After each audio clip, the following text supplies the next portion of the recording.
Take an 8-bit version of Grand Theft Auto, mix it with everything from the 80s you can think of, and you get Retro City Rampage.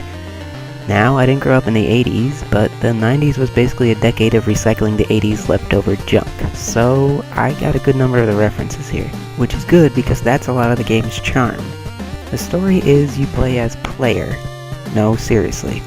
A small-time crook on a job gone wrong that ends up sending him back in time.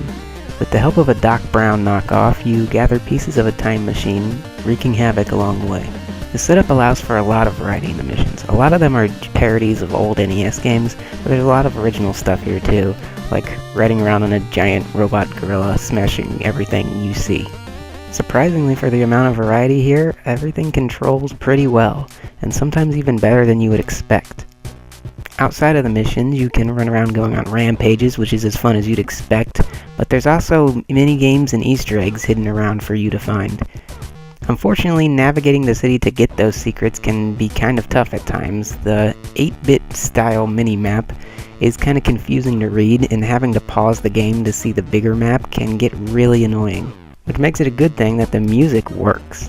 It goes beyond the normal chiptune sound to actually sound like something that came from an NES game, which is another one of the game's strengths. It doesn't feel like it's trying to be an NES game, it just feels like it is an NES game that was somehow forgotten in time.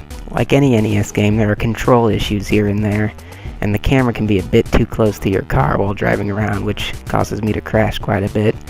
Overall though, Retro City Rampage is a great experience and does exactly what it sets out to do. It makes a love letter to everything in the 80s, and a well done GTA clone.